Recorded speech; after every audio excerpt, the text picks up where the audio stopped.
Hello बच्चों, let's read this question. The question says that the number of diagonals of a regular polygon in which each interior angle is 156 degree is 4 option 24, 54, 90 and 45.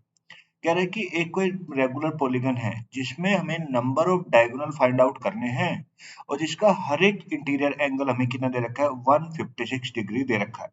हम जानते हैं regular polygon क्या होता है। Regular polygon होता है जिसकी सारी साइड बराबर होती है और जिसके सारे एंगल भी क्या होते हैं बराबर होते हैं।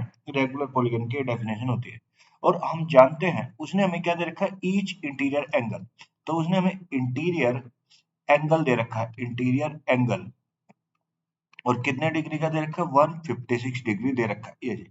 अब हमसे पूछा है नंबर ऑफ डायगोनल कितने होंगे और अगर हमें इंटीरियर एंगल पता है तो हम एक प्रॉपर्टी जानते हैं क्या कि सम ऑफ किस इसका interior angle each interior angle plus exterior angle exterior angle का जो सम होता है ऑफ ए वर्टेक्स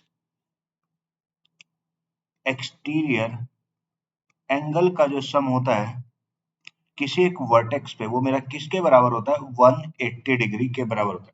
मतलब कोई एक वर्टेक्स है उस पे जो उस पॉइंट का जो इंटीरियर एंगल होगा उस वर्टेक्स का और जो वर्टेक्स का एक्सटीरियर एंगल होगा उन दोनों का सम हमेशा कितना डिग्री होगा 180 डिग्री होगा। अब उसने हमें इंटीरियर एंगल दे रखा है तो अगर मैं एक्सटीरियर एंगल निकालना चाहूँ तो मैं यहाँ पे वैल्यू पुट कर देता हूँ। ये हो गया 156 plus exterior angle exterior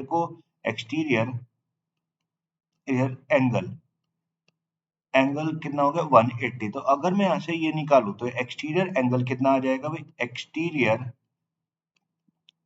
angle कितना आ जाएगा भाई एक्सटीरियर एंगल आ जाएगा 180 माइनस 156 और 180 में से 150 जाएंगे कितना आ जाएगा 24 डिग्री। यानी जो उस वर्टेक्स पे जो एक्सटीरियर एंगल होगा उस इंटीरियर एंगल के कोरिस्पॉन्डिंग उसका वो इसकी वैल्यू कितनी आ जाएगी 24 डिग्री आ जाएगी।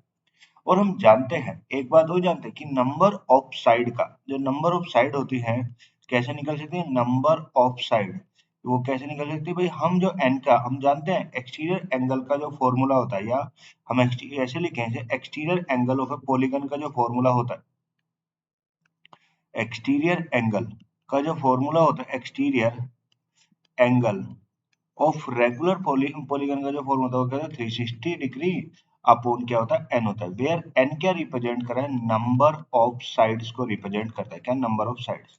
तो अगर मैं यहाँ पे वैल्यू पुट करूं और यहाँ से नंबर ऑफ साइड निकालूं तो ये हो गया नंबर ऑफ साइड कितनी आ जाएगी भाई यहाँ पे वैल्यू ये हो गया तो एन की वैल्यू कितनी 360 अपॉन एक्सटीरियर एंगल ये यहाँ पे चला जाएगा ये यहाँ पे और ये यहाँ पे आ जाएगा तो कितना होगा 360 अपॉन कितना 24। तो 360 और इनको 24 से डिवाइड करेंगे तो कितना आ गया 15। तो उस पॉलीगन में मुझे नंबर ऑफ साइड पता चल गई कितनी होगी 15 होगी। अब हमें निकालना नंबर ऑफ डायगोनल। हम जानते हैं नंबर ऑफ डायगोनल का क्या फॉर्मूला था नंबर ऑफ डायगोनल डायगोनल का क्या फॉर्मूला होता है वो होता है n into n minus three और डिवाइडेड बाई क्या होता है 2 होता है n into n minus three divided by 2। तो अगर मैं यहाँ पे वैल्यू पुट करूं और इसे सिंप्लीफाई करें तो n कितना है 15 इंटू 15 माइनस थ्री और डिवाइडेड बाई क्या होगा 2 और 15 माइनस थ्री कितना होगा 12।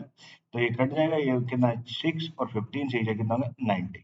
यानी जो उस पॉलीगन में जो नंबर ऑफ डायगोनल रहे होंगे वो मेरे कितने नंबर ऑफ डायगोनल रहे होंगे 90 नंबर ऑफ डायगोनल रहे होंगे। So the correct option is option C.